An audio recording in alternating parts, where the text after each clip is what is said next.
Stop obsessing about the personal statement and never mind about getting A stars in all your A levels. They are not the big deal you think they are, because almost every other computer science applicant here has got those too anyway. If you truly want to stand out, earn a medal at the International Olympiad in Informatics. If you've been watching my channel for advice on getting into the very highly oversubscribed computer science undergraduate course here at the University of Cambridge, you've already heard me say this before. But it seems that many otherwise intelligent young people are shy and reluctant to challenge science Olympiads. If their school doesn't promote them, they don't know where to start. So today, to demystify this issue and to show you how it's done, I've invited an expert for a chat. I'm not the expert because I never did the Informatics Olympiad myself, as it wasn't even invented until well after I finished high school. But my guest instead, who's a little younger than me, took part in a few of these Olympiads during high school, earned an IOI medal, was invited by Trinity for interview, did fantastically well, we immediately offered him a place, fortunately he accepted it, and he is now one of my brilliant undergraduate students in computer science at Trinity College, Cambridge. Meet my expert, Sam Trajtenberg. Hello Sam, and welcome, and thank you for making it. I'd like you first to just introduce yourself, say something about yourself, what you're proudest of, and anything you... I'm Sam Trajtenberg, and I'm a computer science student here at Trinity. I'm in my first year, and I guess what I'm quite proud of is having won a gold medal at the International Olympiad in Informatics last year. So you should be damn proud of that. That's an exceptional achievement. In this room, almost exactly a year ago, I interviewed you for admissions, as you will recall. It wasn't as full of AV kit as it is at the moment.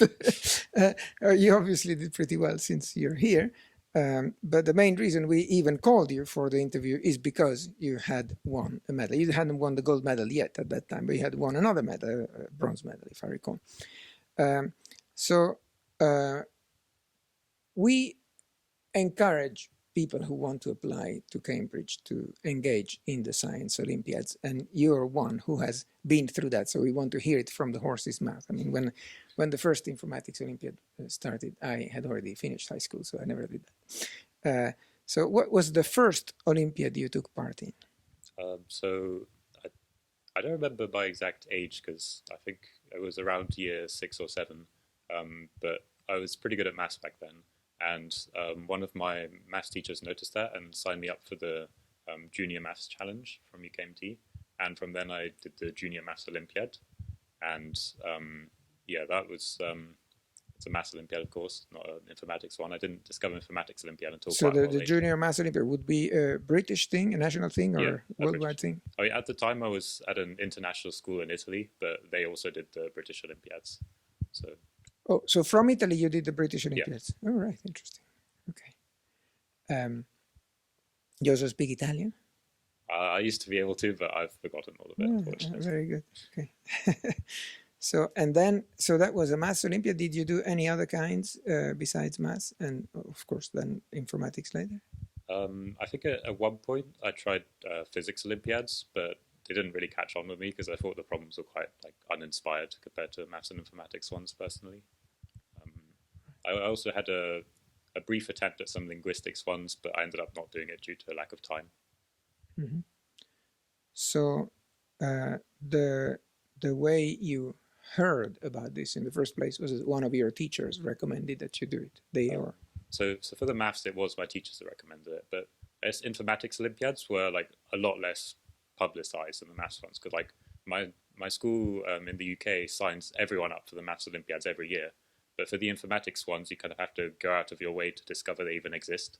So the first year I did it was year 11. And the year before that, in fact, one of my teachers, who has since left the school, but he had set up a competitive programming club. And a few people had joined that. And he also invited me since he thought I might be interested in it. And from there, I discovered the British Informatics Olympiad as well. So year 11 was the first time you engaged in an Informatics Olympiad? Yes. Right. That's what age is the year 11? 15 to 16. 15 to 16, right. And so you said your school signs everybody up for these things. Can you compete if your school doesn't sign you up? I think for at least for the maths and informatics ones, you do need your school to sign you up, but I don't think it's a very difficult process to like ask your school to do it if your school doesn't already do it. But Right. yeah, then I think there needs to be like some center that can invigilate you, obviously. So Because it is taken at your own school. You don't go yeah, to a certain place to do it. yeah. Right. I see. I see. Is this for the national, the international? Everything's the same. Well, like the first stage of most Olympiads is done at the school, but then there's like further stages for like selecting the national team. So for the Informatics Olympiad, the second stage is actually held here at Trinity during the Easter holidays. And then the international one is, of course, held in whichever country is holding it that year. Right. I ask you to point the thing at your mouth. So, yeah. Thank you. So, at what stage do you count as a competitor? I mean, the school signs everybody up. It means not everybody will actually be in the Olympiad, or will they? So I mean, for the maths Olympiad, at least they like had a dedicated time, like on a day for everyone to like miss a few lessons and do the Olympiad. But for the informatics one, it's like you had to sign up and do it outside of like regular school hours.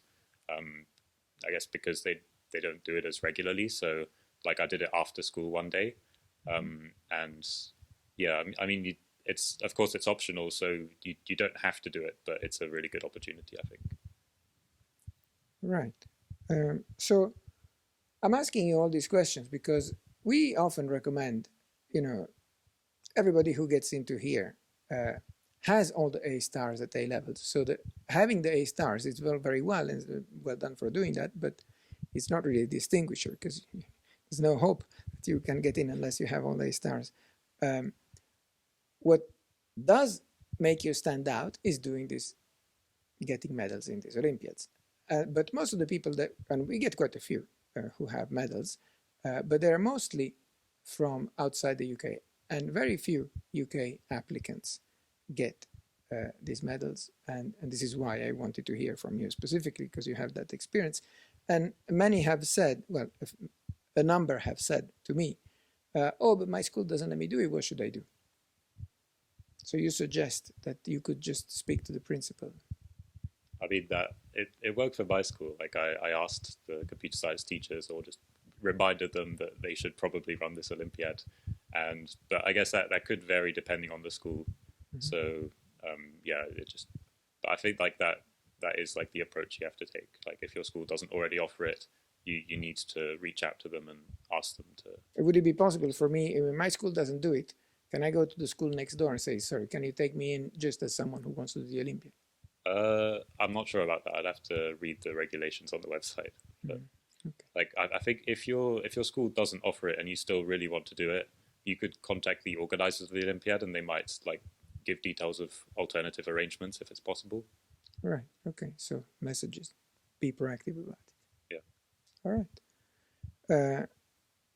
From what age can one start competing? Well, for the maths Olympiads, there's like different Olympiads for each age level.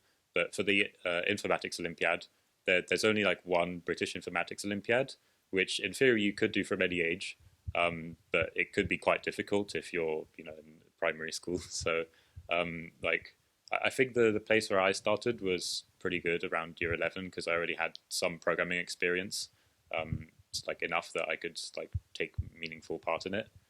But if you started doing programming at an earlier age, then of course just go for it because it could turn out really well as well.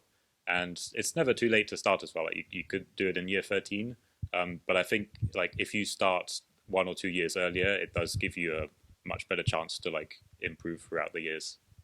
Because you see what it's like, and then yeah. you give it another go. So the year 11 is about 15, 16, something like that. Yeah. Right. So if we talk about the Informatics Olympiad, which is the one that's most relevant for us, even though, of course, having a medal in maths would also be something that we look at. How did you prepare for the first Informatics Olympiad you competed in?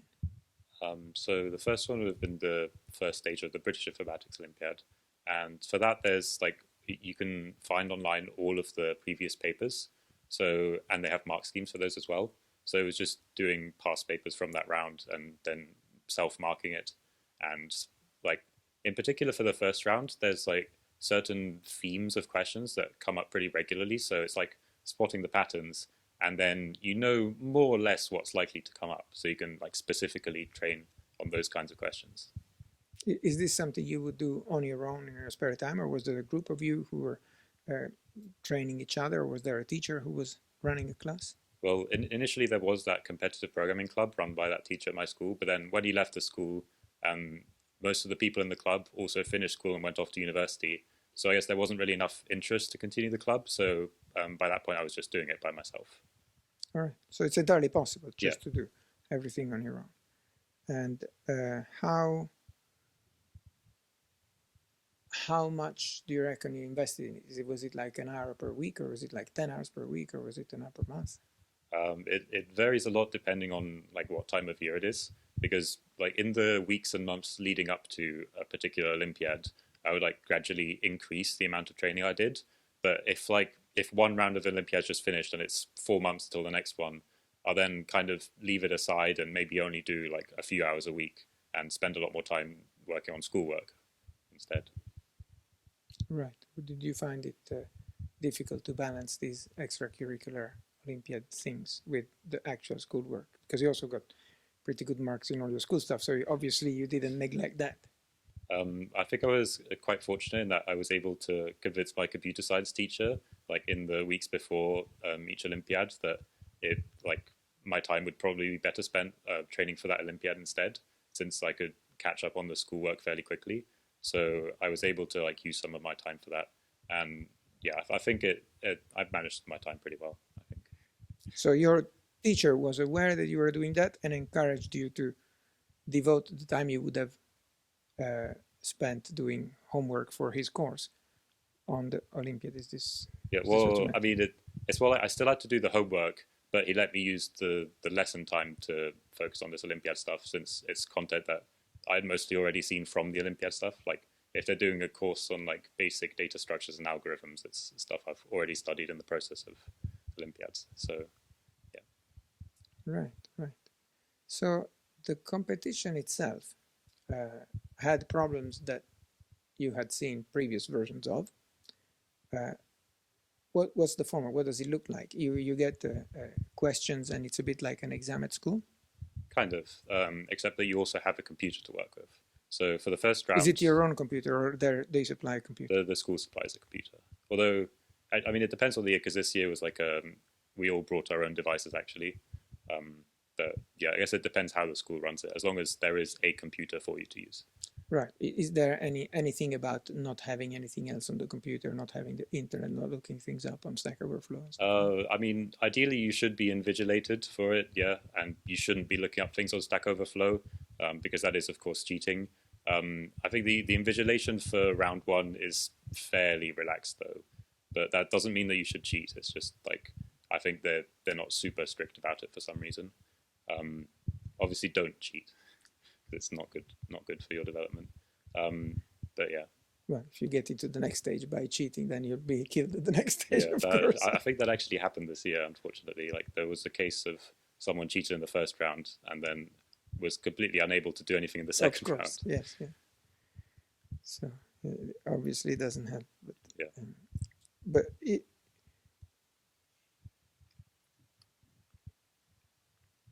when a computer is supplied by the organizers, do you have some kind of standard environment, standard editor, developer IDE, whatever it is? No, you're allowed to use whatever IDE that you're comfortable with. So, like I use VS Code, for example, but yeah, you can use anything really. Should I talk about the problems themselves as well?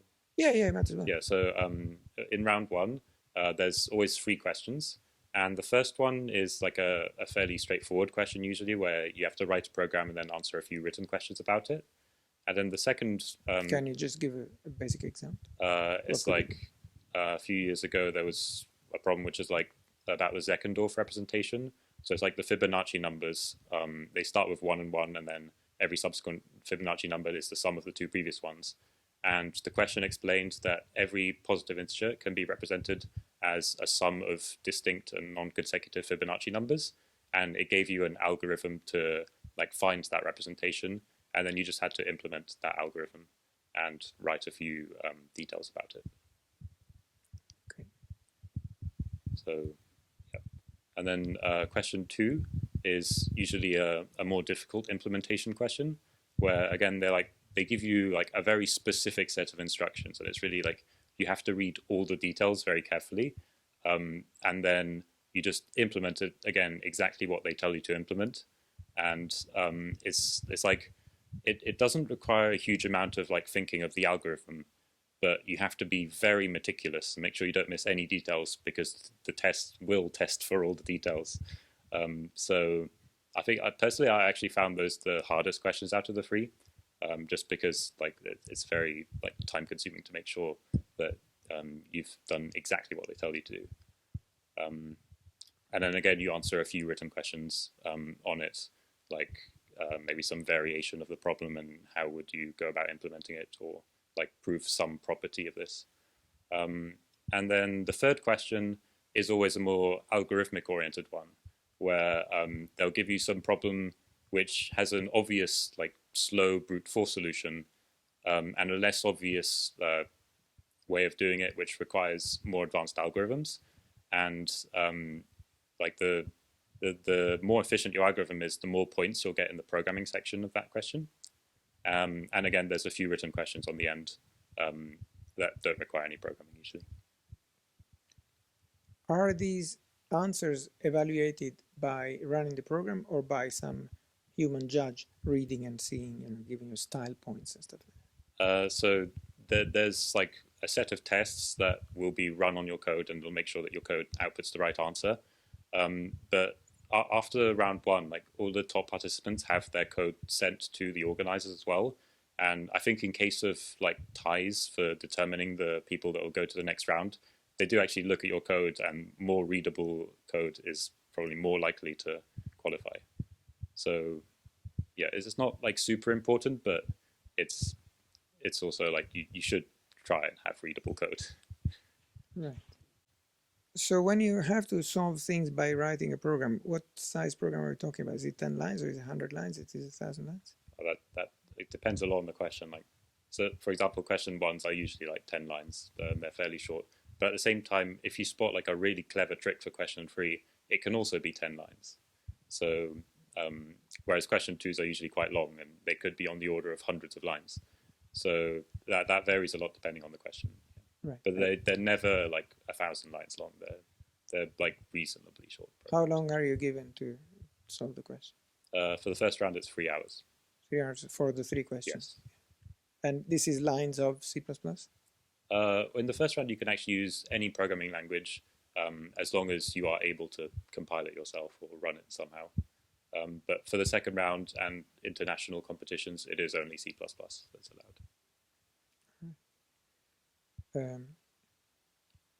Is it the case that sometimes you are in a team, or is it always individuals? So for these programming Olympiads, it's always individual. There do exist team competitions as well, like there's the PERS Team Coding Challenge for people up to year 11, in which you can be in teams of 3. So that's also a nice thing to do, I guess. Have you engaged in any team competition? I did that PERS Team Coding Challenge, yeah. How is the work split between the members of the team? So for that one, there's 12 questions which are ordered by difficulty. So we just like allocated like one of us would do the first 4 questions, one of us would do the middle 4 questions, and one of us would do the last 4 questions. And then we would like, if anyone encountered a problem, they could ask someone else for help. And we just tried to manage our time that way. Right.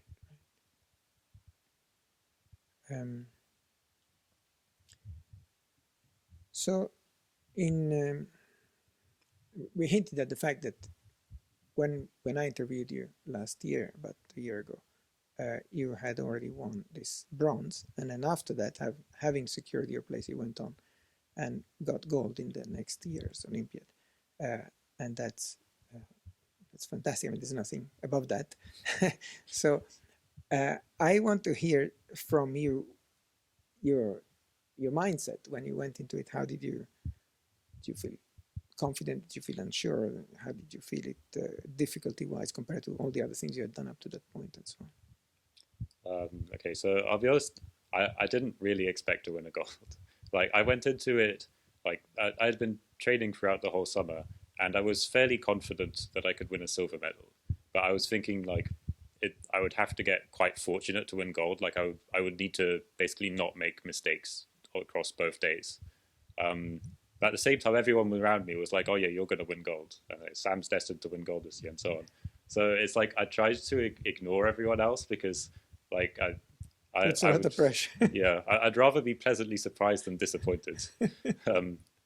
But yeah, and when I actually went into the competition hall, like during the practice session, they're ordered. I think it was ordered alphabetically, so because the person sitting next to me was from the United States, and I actually recognized them as being a gold medalist from the previous year. So actually, I thought that there's quite a lot of pressure having this gold medalist sitting next to me. But before the competition, like we talked a bit, and he was actually really friendly, and he gave me some encouragement as well.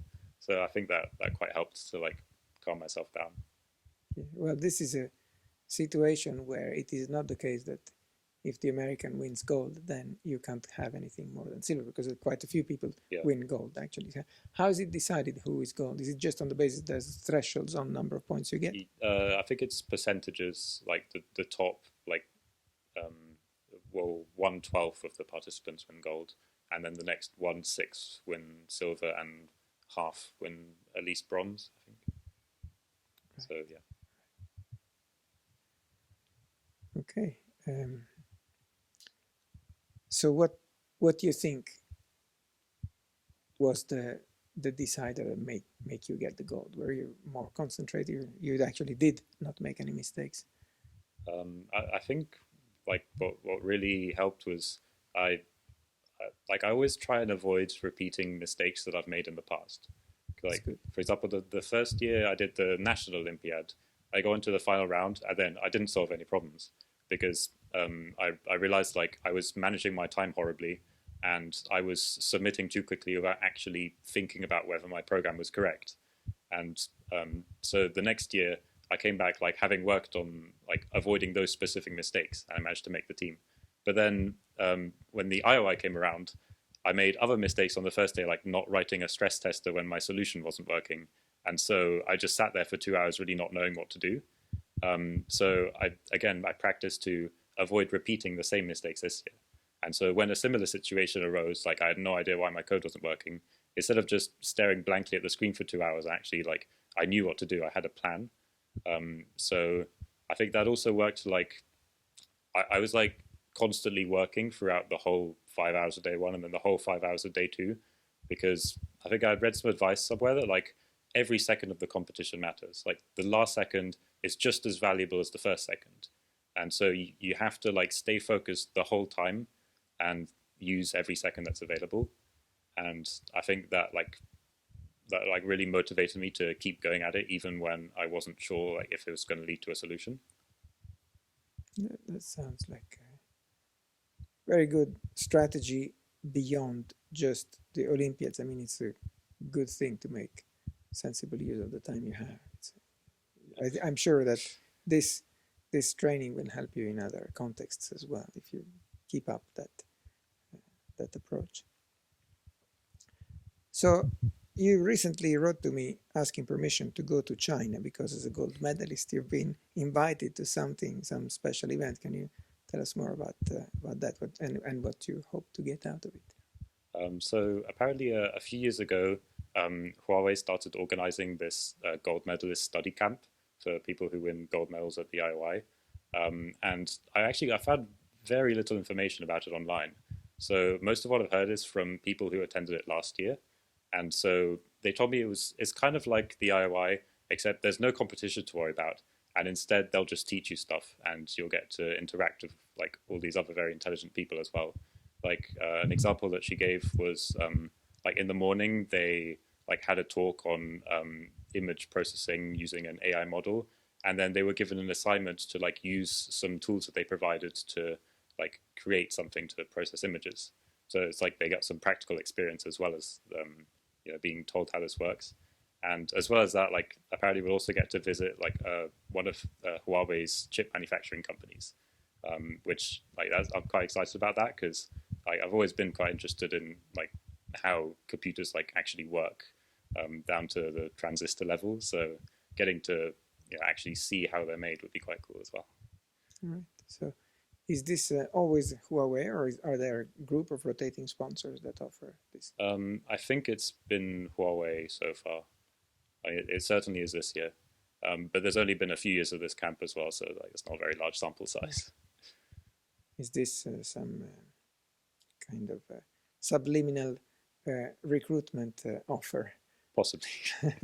I mean, do you know any of your friends who then went on? I mean, I guess there isn't enough of a gap because they would have to go to university first. Yes. Okay. Well, maybe expect some some job offer in a few years. Anyway, it's something to be proud of. So congratulations for, first of all, for getting the medal, and then also for this thing. It should be quite an event, quite interesting. So all that is because obviously it was interesting for you to just play around programming. So when did you first get your taste of programming as a child? I was around like 6 or 7 years old, and my dad just introduced me to Scratch at one point.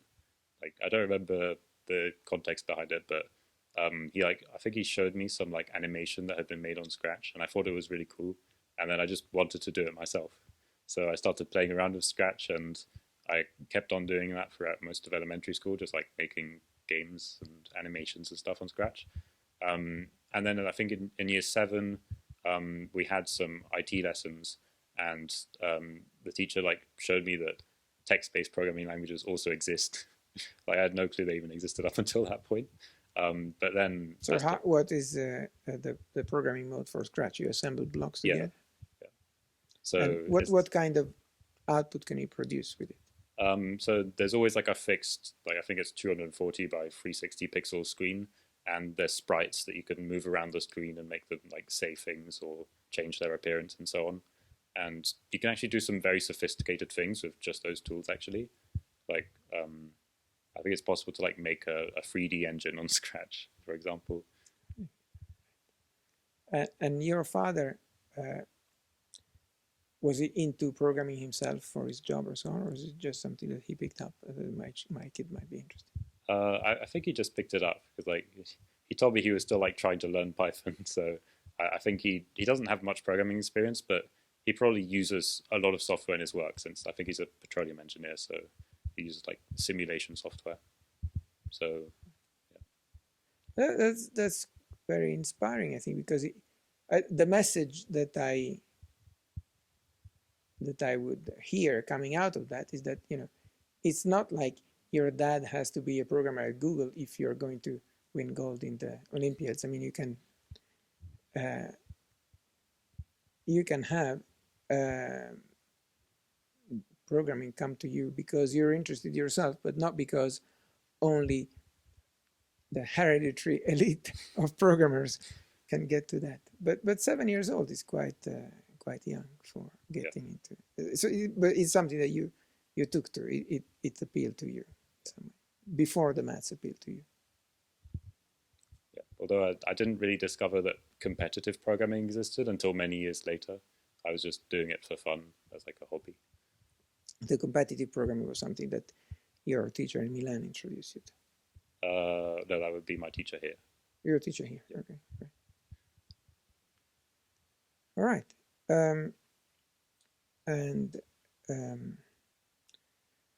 Another question I have for you is, when did you figure out that you would want to do computer science at university?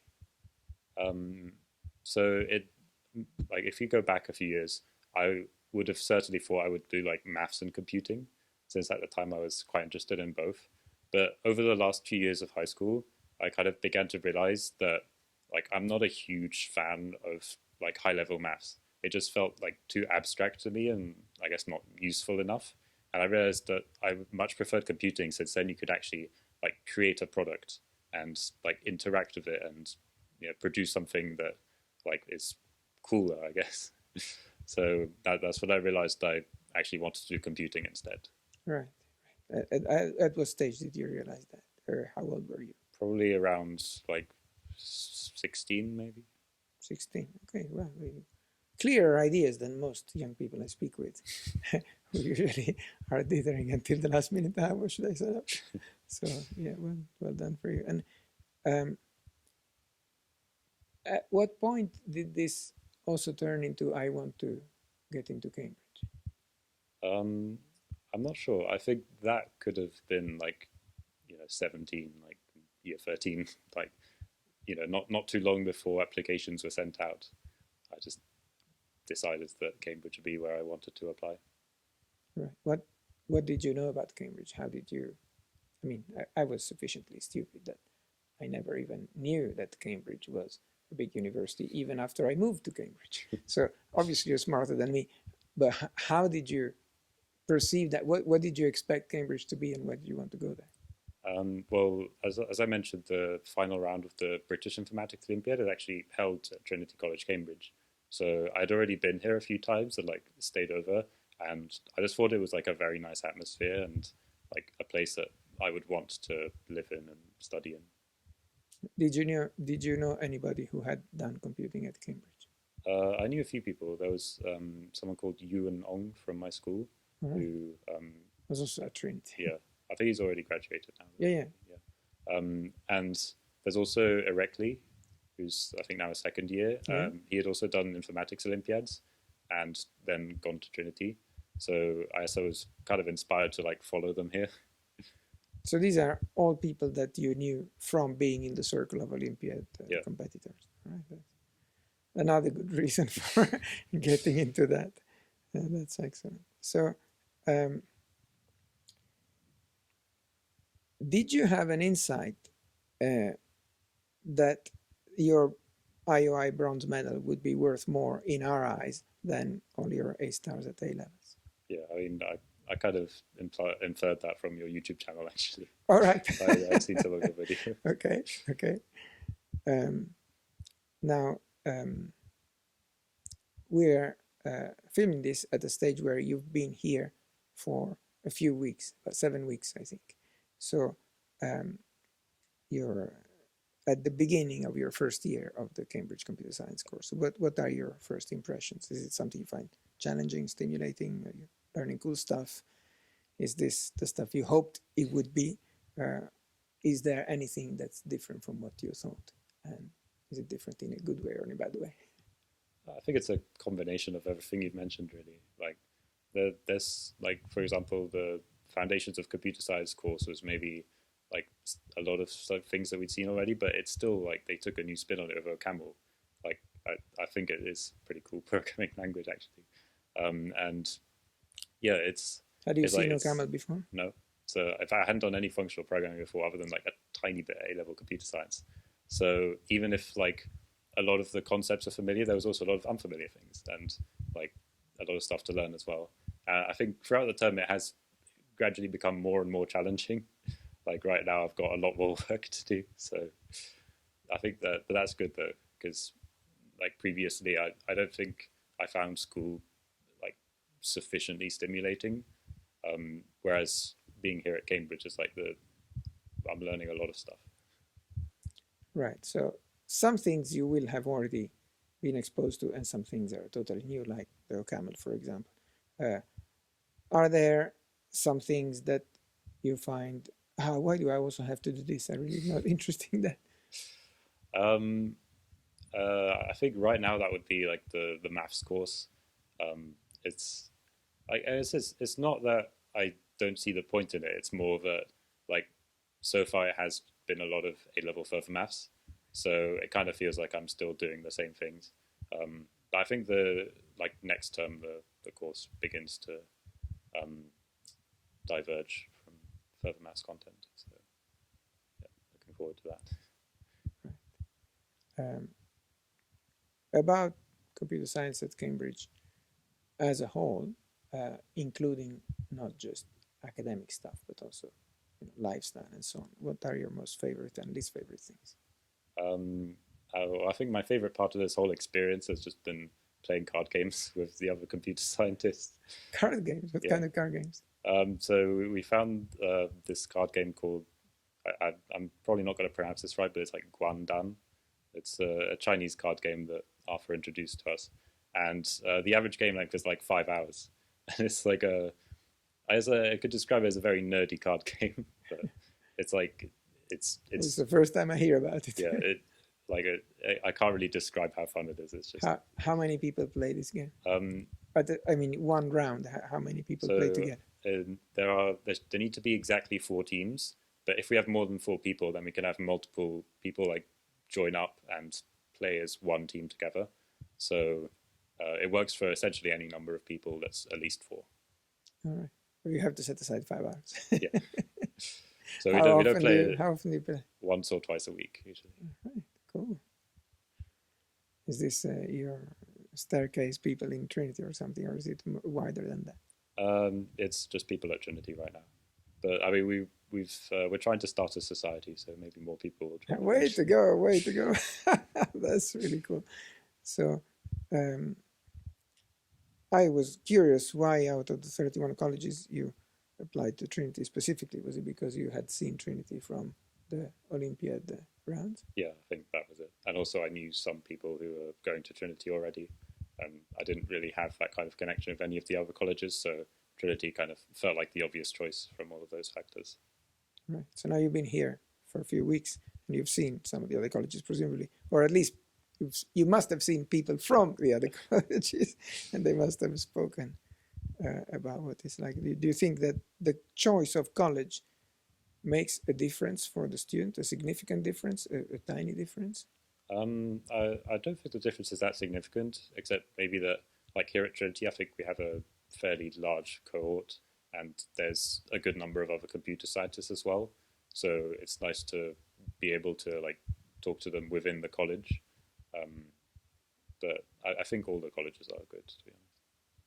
Right. And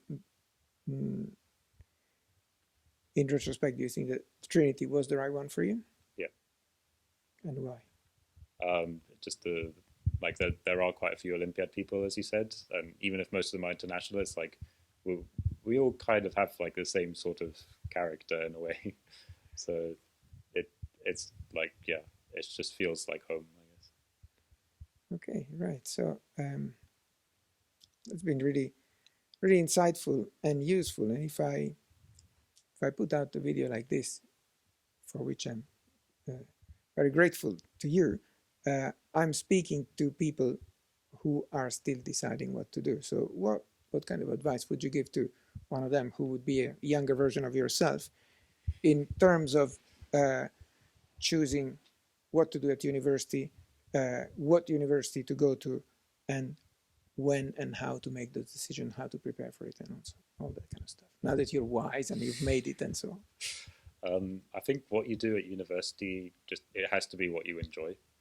Like I realized that I really enjoyed doing computing and writing programs and thinking about algorithms and so on. And I didn't quite enjoy maths in the same way, even if I was just as good at it. So I think that should be the primary factor in deciding what you do at university.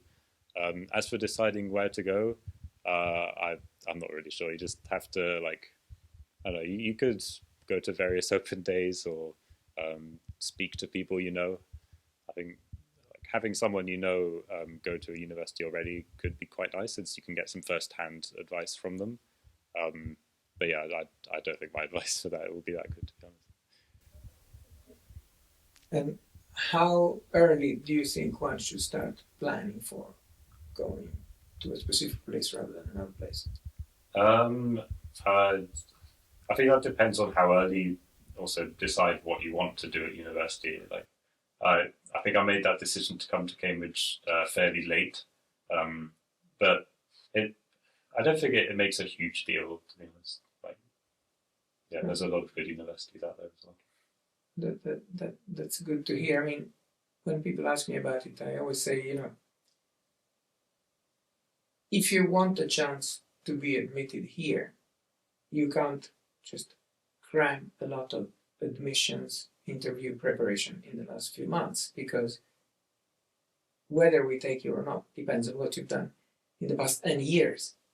So in some sense, you have to prepare for it for the previous 5 to 10 years, but you don't really have to prepare for that specific. You just have to be who you are, and if you are that kind of person, we will see throughout the thing, not through what you've done in the last few years, but as you prove with facts, you don't have to think about it to prepare. You were still preparing for getting into here before you knew that you were going to come here, just because you were doing the stuff you enjoyed and you were getting better and better at it.